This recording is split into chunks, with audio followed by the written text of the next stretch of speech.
Hi everyone, मी ओम बबन वाघमारे तुमच्या सर्वांचं पुन्हा एकदा स्वागत करतो माझ्या यूट्यूब चॅनलवर, ज्याचं नाव आहे वाघमारे अकॅडमी. फ्रेंड्स, आज आपण क्लास 8साठी सायन्सचा चॅप्टर नंबर 15 साऊंड हा बघणार आहोत. तर हा आजचा आपला पहिला लेक्चर आहे. यामध्ये आपण काही टॉपिक्स क्लिअर करणार आहोत आणि बाकीचे नेक्स्ट लेक्चरमध्ये ते टॉपिक्स क्लिअर करणार आहोत. यामध्ये फर्स्ट क्वेश्चन आहे, how is sound produce? When the vibration is occur then the sound is produce, असं आपण लिहू शकतो. यानंतर एक आपल्याला टॉपिक आहे, प्रोडक्शन ऑफ साऊंड हा बघायचा आपल्याला. We have learned that sound can be generated from a vibrating object. माहिती आहे आपल्याला, जेव्हा एखादा ऑब्जेक्ट व्हायब्रेट होतं तेव्हा साऊंड तयार होतो. जर आपण तबला बघितला, तबला जेव्हा आपण वाजवतो तेव्हा ते व्हायब्रेट होतं, म्हणून तेथे साऊंड निर्माण होतो.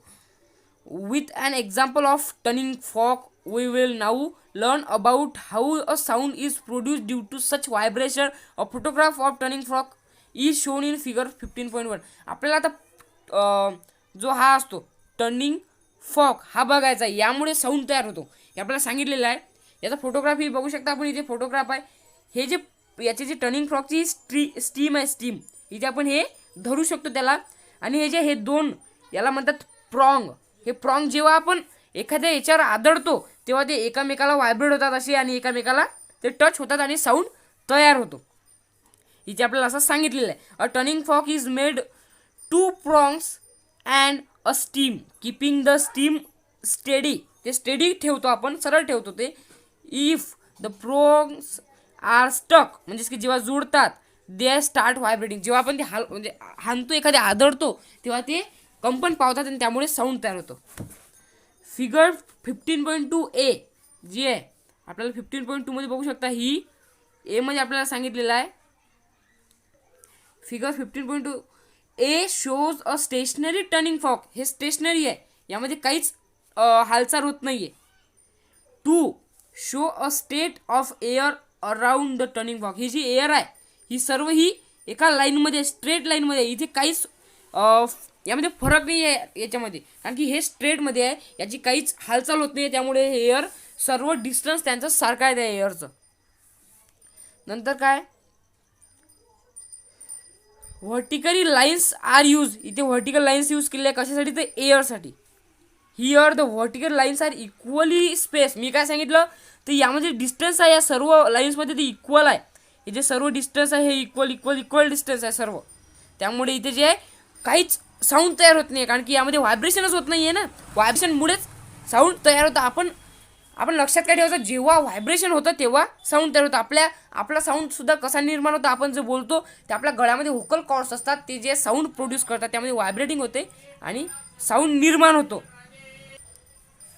It indicate that the average distance between the air molecules. यामध्ये जे ॲव्हरेज डिस्टन्स असतं इज सेम एव्हरीवेअर. यामध्ये सर्व सेम आहे ना.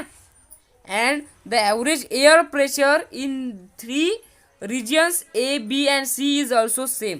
यामध्ये प्रेशर आहे एअरचं जे वरून दाब पडत आहे तो सुद्धा सारखा या तिन्हीमध्ये.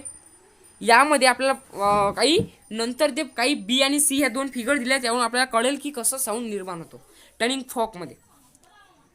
If the stem is kept steady. ही जी स्टीम जर आपण स्टेडी ठेवली, सरळ ठेवली, and the prongs are struck, आपण कशावर आदळले ते, the prongs are set into vibration.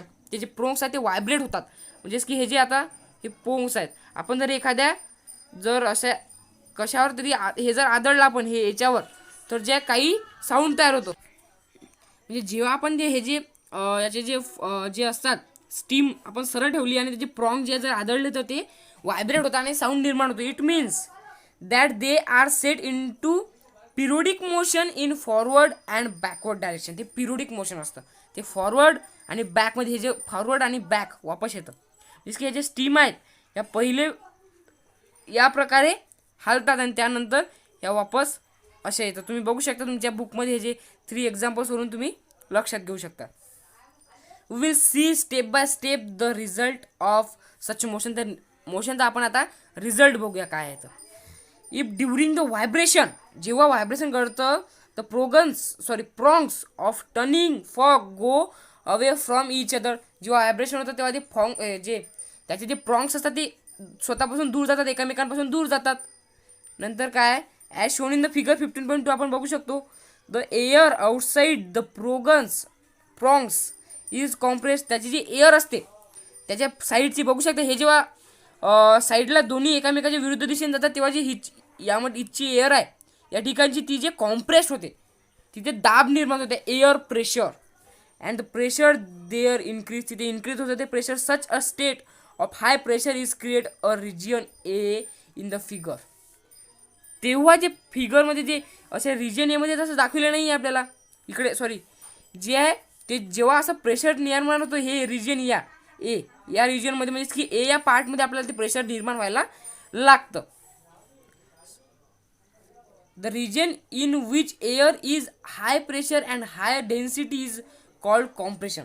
जेव्हा हवेचं जे प्रेशर असतं ते जास्त असतं आणि त्याची डेन्सिटी जास्त असते तेव्हा त्याला जे म्हणतात कॉम्प्रेशन असे म्हणतात. तुम्ही बघू शकता तुमच्या बुकमध्ये, तुम्ही ते नोट करून ठेवा. In the next step of vibration, next स्टेपमध्ये the prongs of fork come close to each other as shown in the figure 15.2c. आपल्या सीमध्ये आपण बघू शकतो ते फॉगचे जे हे आहेत, फॉगचे प्रॉन्ग्स आहेत ते एकामेकाकडे आहेत येताना दिसतात आपल्याला. In this case air molecules near the prongs get more space to more away from each other. जेव्हा ते एकामेकाजवळ येतात तेव्हा इथचे जे ए रिजनमधले जे एअर मॉलिक्युल्स असतात ते सुद्धा सुटे होतात आणि या बी रिजनमध्ये दाब निर्माण होतो. बरोबर आहे ना, तेव्हा याला कॉम्प्रेशन असे म्हणतात. आणि याला रेअर फ्रॅक्शन ते पुढे बघायचं आपल्याला. As a result the air pressure away as a result the air pressure in region A decrease. इथे जे एअर प्रेशर आहे हे डिक्रीज होतं, कमी होतं. Such region in which air is at low pressure and low density is called rarefaction. जेव्हा जे आहे त्या रिजियनमध्ये एखाद्या ठिकाणी, एखाद्या प्लेस, एखाद्या जे हवेची जी वेव्ह असते याला वेव्ज म्हणतात, यामध्ये जर pressure of the air is hi and the density is hi that is called compression. And when the density of air is low and the pressure of air is low, so it is called rare fraction असं आपण सांगू शकतो. जेव्हा जे air pressure असते ते low असते आणि डेन्सिटी सुद्धा लो असते तेव्हा रेअर फ्रॅक्शन होतं, आणि जेव्हा एअर प्रेशर सुद्धा हाय असतं आणि डेन्सिटी सुद्धा हाय असते तेव्हा कॉम्प्रेशन होतं. इथे production of sound bye turning fog, इथे साऊंड प्रोडक्शन होतं कारण की इथे व्हायब्रेशन होते, इथे कॉम्प्रेशन आणि इथे रेअर फ्रॅक्शन होते, त्यामध्ये साऊंड प्रोड्यूस होतो. नंतर आपल्याला आहे however the air molecules in the region which were in compressed state earlier figure 15.2b region A. म्हणजेच की जे आपल्याला बीमध्ये आपण पाहू शकतो, या बीमध्ये सुद्धा आपल्याला कॉम्प्रेशन दिसत आहे आणि रेअर फ्रॅक्शन सुद्धा दिसत आहे. Transfer their energy to the air molecules in the next region B. म्हणजेच की जी आपल्या या बी मध्ये बघू शकतो आपण, हे जे बी आहे यामध्ये हे जे रिजन आहे, रिजन ए, हे जे त्याचं प्रेशर यामध्ये ट्रान्सफर करतं, या बीमध्ये याचं प्रेशर ट्रान्सफर करतं. So that air in the region goes the B compress. त्या बी रिजन मधलं जे ते कॉम्प्रेस्ड होतं आणि नंतर जे आहे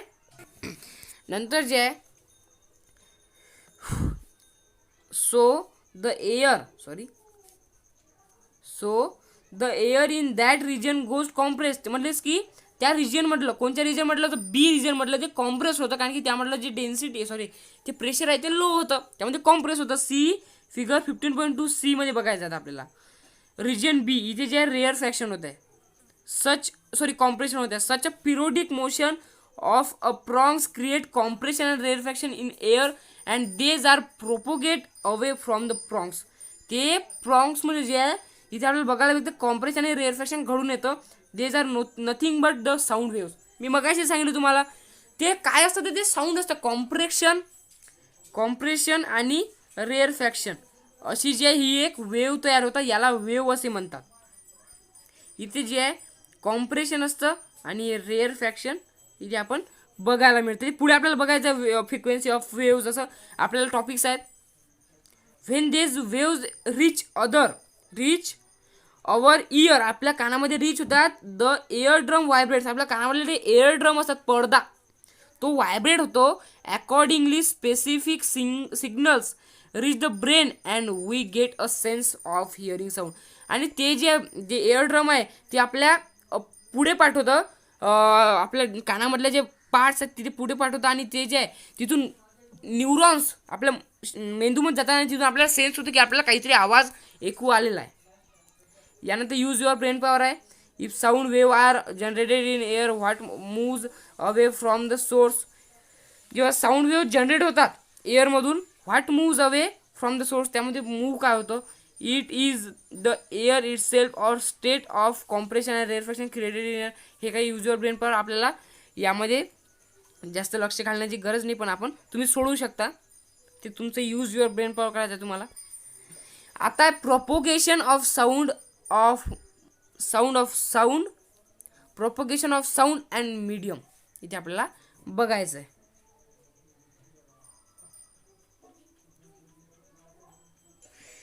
तर प्रोपोगेशन म्हणजे की काय, तर साऊंड एका ठिकाणाहून दुसऱ्या ठिकाणी जेव्हा जातो, साऊंड एका ठिकाणाहून जर दुसऱ्या ठिकाणी जेव्हा जातो त्याला प्रोपोगेशन म्हणतात. आणि मीडियम म्हणजे काय, साऊंडला जे आहे प्रोपोगेशन करण्यासाठी मीडियम लागतात.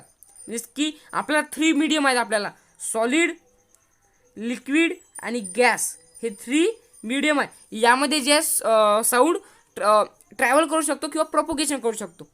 आणि यानंतरचा एक हे आहे व्हॅक्यूममध्ये जे आहे साऊंड प्रोपोगेशन करू शकत नाही. यानंतर काय जे we have learn in 6th standard that sound travel through some material medium like solid, liquid or gas and reaches us. जेव्हा जे साऊंड आपल्यापर्यंत कसा पोहोचतो आपल्यापर्यंत, तर तो सॉलिड, लिक्विड अँड गॅस या स्टेटमधून जातो, म्हणजे की एखाद्या सबस्टन्समधून, आणि आपल्यापर्यंत पोहोचतो.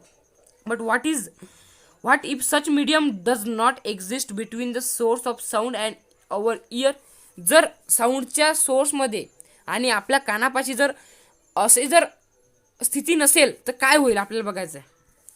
Sound generation and propagation needs medium like air. आपल्याला एअर पाहिजे, माहिती आहे आपल्याला, एअर शिवाय साऊंड प्रोपोगेशन होऊ शकत नाही, किंवा सॉलिड, लिक्विड आणि गॅस या तिन्ही स्टेटमध्ये ते प्रोपोगेशन होऊ शकतं.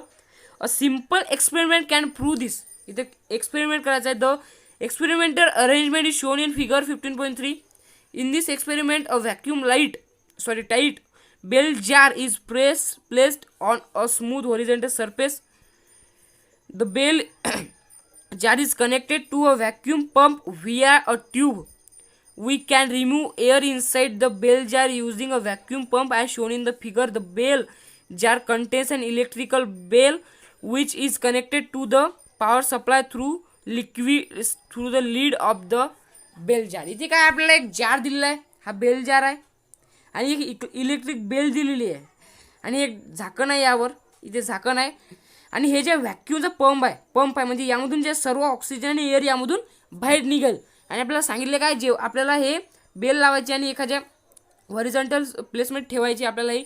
आणि नंतर जे इलेक्ट्रिकच्या साहाय्याने आपल्याला ते सर्व हवा काढून घ्यायची. कशाच्या साहाय्याने, तर व्हॅक्यूम पंपच्या साहाय्याने. आणि यामध्ये काहीच राहणार नाही, इथे काय होईल, मग व्हॅक्यूम राहील फक्त. आणि त्यामध्ये जे बघायचं आपल्याला साऊंड वाजतो का. जर फर्स्ट आपल्याला काय करायचं आहे, at start of experiment vacuum pump is off and bell jar is contain air. त्या बेल जारमध्ये हवा असेल, जेव्हा जे व्हॅक्यूम आहे ते व्हॅक्यूम जर आपण बंद ठेवलं तर त्यामध्ये हवा पास होईल नाही, हवा बाहेर निघेल नाही, तर ते हवा त्यामध्येच राहील. तेव्हा जर आपण if the key to electric bell is now switch on, the bell start ringing and ringing can be heard from outside the bell jar. जेव्हा आपण ते रिंग चालू करतो तेव्हा त्यामध्ये ऑक्सिजन आणि एअर असतात, त्यामुळे ते आपल्याला जे ऐकू येतं. आणि नंतर now if the vacuum pump is switch on, तेव्हा जर व्हॅक्यूम पंप चालू केलं, it start removing the air from the bell jar. तेव्हा ते व्हॅक्यूम ते रिमूव्ह करेन air. As the quantity of air inside the bell jar decrease, the level of ringing sound heard outside also decrease. तेव्हा जे आहे ते quantity of air कमी होईल ना, त्यामधली आपल्याला माहिती आहे साऊंडला ट्रॅव्हल करण्यासाठी एका ठिकाणाहून दुसऱ्या ठिकाणी जाण्यासाठी एअर पाहिजे. त्यामध्ये जर एअरच नसेल तर आपल्याला ऐकू येणार नाही, त्यामुळे तिथे एअरचं आहे क्वांटिटी कमी होईल आणि आपल्याला ऐकूसुद्धा येणार नाही साऊंड. त्यानंतर आपल्याला दिलेलं आहे, if the pump is operated for sufficiently long. यानंतर जे आपल्याला if the pump is operated for sufficiently long period, जर ते पंप जर आपण जास्त वेळ चालू ठेवलं, the quantity of air is like inside the bell jar will low. तर त्यामधली जी लो होईल ते एअरची क्वांटिटी, सर्व हवा नाहीशी होईल. At this point the level of ringing sound will also be very low. जेव्हा ते हवा सुद्धा कमी होईल त्याची क्वांटिटी, तेव्हा जे साऊंड सुद्धा आपल्याला ऐकू येणार नाही. कारण की आपल्याला माहिती आहे की साऊंडला जे मीडियम हवं असतं प्रोपोगेशन करण्यासाठी. यावरून आपल्याला एक तर्क लागेल की sound is travel from any medium which is solid, liquid and gas, असं आपण सांगू शकतो. This experiment demonstrates that sound generation and propagation needs a medium. मी आता सांगितलं म्हणजे की साऊंडच्या प्रोपोगेशनसाठी आपल्याला जनरेशन आणि प्रोपोगेशन, जनरेशन म्हणजेच की काय तर निर्माण होणे, आणि प्रोपोगेशन म्हणजेच काय एका ठिकाणाहून दुसऱ्या ठिकाणी जाणे, त्यासाठी मीडियम लागतं. मीडियम 3 टाईप्स असतात, सॉलिड, लिक्विड अँड गॅस. आपण सॉलिडमधून सुद्धा ऐकू शकतो. आपण जर भीतीला जर कान लावला आणि एखाद्या व्यक्तीला सांगितलं की बोल, त्यामध्ये जर बोल तर आपल्याला ते ऐकू येईल. आणि जर आपण लिक्विडमधून सुद्धा बोललो तर आपल्याला ऐकू येतं. आणि गॅसमधून सुद्धा गॅसमधून तर आपण दररोज गॅसमधूनच बोलतो दरवेळेस. If the air inside the bell jar is totally remove, जर त्यामधली एअर टोटली रिमूव्ह होईल, will we able to hear the sound of ringing bell. आपण एबल असू का ते ऐकू शकू का आपण? वाय ऐकू शकू का? नाही, because the air is totally remove, so we cannot hear the sound, because the sound is wants for propagation medium, असं आपण वायमध्ये लिहू शकतो. यामध्ये ऑलवेज रिमेंबर आपल्याला एक टॉपिक आहे तो आज आपल्याला क्लिअर करायचा, आणि बाकीचे उरलेले टॉपिक्स आपण नेक्स्ट लेक्चरमध्ये क्लिअर करणार आहोत. 2 astronauts on the moon talking to each other directly will be unable to listen to each other even if they are very close to each other. जर जे मूनमध्ये जेव्हा आपण जातो ॲस्ट्रॉनॉट्स, ते जे एकामेकाशी संपर्क साधू शकत नाही, जर ते स्वतःशी जवळ सुद्धा बोलले तर त्यांना ऐकू येत नाही, कारण की तिथे मीडियम नसतं, ते व्हॅक्यूम असतं. The moon does not have atmosphere, तिथे ॲटमॉस्फिअर नाही, since there is no medium which is necessary for the generation of propagation of sound between the astronauts. Direct sound propagation between them is not possible. त्याची जे मूनच्या ठिकाणी जे आहे atmosphere नसतं, वातावरण नसतं, वातावरण नसल्यामुळे तिथे हवासुद्धा नसते, हवा नसल्यामुळे तिथे मीडियम काहीच नाही आहे, त्यामध्ये व्हॅक्यूम आहे. आपल्याला माहिती आहे vacuum does not transport the sound to any place to another place, असं आपण सांगू शकतो. Because sound wants for propagation medium, त्याला मीडियमसाठी प्रोपोगेशनसाठी मीडियम लागते, तिथे मीडियम नाही आहे ॲस्ट्रॉनॉट्सपाशी, तिथे हवा नाही आहे, त्यामुळे त्यांचा साऊंड जे आहे एका ठिकाणी दुसऱ्या ठिकाणी जाऊन नाही. त्यानंतर काय, therefore the astronauts use some technology like the one use in air cellphone to communicate with each other. त्यांनी ते सेलफोन वापरतात तिथे गेल्यानंतर त्यांच्याशी एकमेकाशी कम्युनिकेट करण्यासाठी, संभाषण करण्यासाठी. The waves use in cellphone do not need any medium for propagation, त्यांना प्रोपोगेशनची गरज नाही आहे तिथे.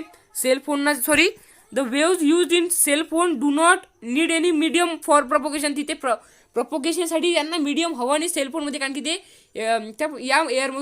या मोबाईलमधून तिथे ते ट्रान्सफर होतं. तर फ्रेंड्स, इथे आपलं आजचं लेक्चर मी स्टॉप करत आहे, कारण की आपलं लेक्चर जास्त आपल्याला मोठं करायचं नाही आहे. तर मी छोट्या लेक्चरमध्ये तुम्हाला हा धडा 3 ते 4 लेक्चरमध्ये हा क्लिअर करून टाकणार आहे. जास्तीत जास्त 2-3 लेक्चर लागतील आपल्याला. तर यानंतरचा topic frequency of sound waves हा आपण नेक्स्ट लेक्चरमध्ये, म्हणजेच की लेक्चर नंबर 2 मध्ये मी लवकरच लेक्चर नंबर 2 घेऊन येणार नाही, तिथे आपण हा टॉपिक क्लिअर करणार आहोत. तर फ्रेंड्स, तुम्हाला जर हा व्हिडिओ आवडला असेल तर चॅनलला सबस्क्राईब करा, जेणेकरून माझे पुढचे फ्युचरमध्ये व्हिडिओज तुमच्यापर्यंत पोहोचतील, आणि बेल आयकॉन दाबण्याला विसरू नका. तर भेटूया नेक्स्ट व्हिडिओमध्ये. Take care, bye friends.